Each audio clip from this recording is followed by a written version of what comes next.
খেলা তো শুরু হয়ে গেছে, খেলা হবে না, জোরদার খেলা হবে। রাতে দিনে সব সময় শোনো, বলতে চাই বাংলা নিজের মেয়েকেই চাই, কিন্তু আশাবাদী কিছুই না। এখানে তো বাংলার মানুষ ঠিক ঠিক সময় প্রকাশ করেই যেতে দাও আমাকে। সুরক্ষা লেগে গেলে খুব ভালো হবে রেজাল্ট। দাঁড়াও একটুখানি, দাও 2 ঘন্টা 3 ঘন্টা বেরোতে দাও, খুব ভালো হবে। যেতে দাও আমাকে। সুরক্ষা লেগে গেলে ঠিক আছে, তারা তাদের কাজ করছে, অসুবিধা নেই। মানুষ ভোট তো মানুষ দিয়েছে, মানুষ ভোটে জেতাবে। 2026 সালের বিধানসভা নির্বাচনে ভরানগর ক্যান্ডি গণনার শুরুতে পিছিয়ে থাকলেও তৃণমূল প্রার্থী সায়ন্তিকা বন্দ্যোপাধ্যায় হার মানতে নারাজ। তিনি আত্মবিশ্বাসের সাথে জানিয়েছেন, ভালোর সঙ্গে সবসময় ভালোই হয়, রেজাল্ট খুব ভালো হবে। পাওয়া খবর অনুযায়ী তিনি বর্তমান তার প্রধান প্রতিদ্বন্দ্বী তুলনায় বড় ব্যবধানে পিছিয়ে পড়ছে সায়ন্তিকা। হেরে যাওয়ার ভয়ে তিনি অনেকটা চুপসে গেলেন। সকাল থেকে ভোট গণনার কেন্দ্রে গণনার কাজ চলছিল, কিন্তু কয়েকটি কেন্দ্রের গণনা শেষ হতেই দেখা যায় অভিনেত্রী সায়ন্তিকা বন্দ্যোপাধ্যায় অনেকটা পিছিয়ে রয়েছে।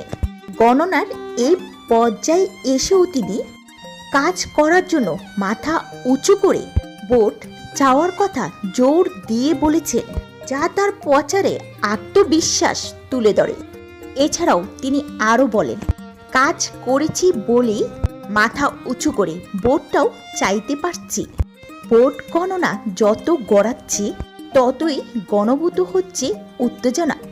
ভোটের ফল প্রকাশের আগ মুহূর্ত পর্যন্ত আত্মবিশ্বাসী ছিলেন সায়ন্তিকা প্রচারের সময়, এবং এমনকি আজ সকালেও তিনি দাবি করেছিলেন ভরানগর মানুষ তাকে বিপুল ভোটে জেতাবেন। কিন্তু গণনার কেন্দ্রে তৃণমূল শিবিরের জন্য একের পর এক খারাপ খবর আসতে থাকা তার শারীরিক ভাষা ও মুখের অভিব্যক্তি পাল্টে গেছে বলে প্রত্যক্ষদর্শীদের দাবি।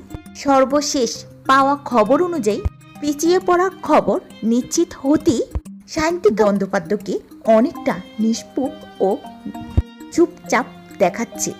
প্রথম দিকের সেই আত্মবিশ্বাস এখন আর তার চোখে মুখে দেখা যাচ্ছে না। অনেকে বলছেন বিপুল পরাজয় আশঙ্কাতে হয়তো তিনি এখন সংবাদ মাধ্যম বা জনসাধারণ থেকে নিজেকে কিছুটা দূরে রেখেছেন।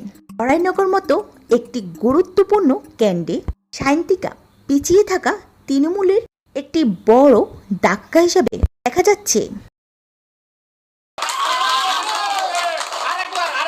আরেকবার বলি, এটা সিনেমার ডায়লগ, মার গুড়দের রুটি চিনি দিয়ে চা ফু দিয়ে খা।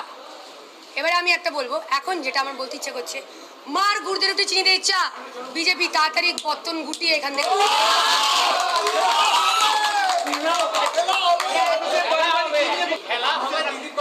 হ্যাঁ, খেলা তো শুরু হয়ে গেছে, খেলা হবে না, জোরদার খেলা হবে। রাতে দিনে সব সময় শোনো, বলতে চাই বাংলা নিজের মেয়েকেই চাই, কিন্তু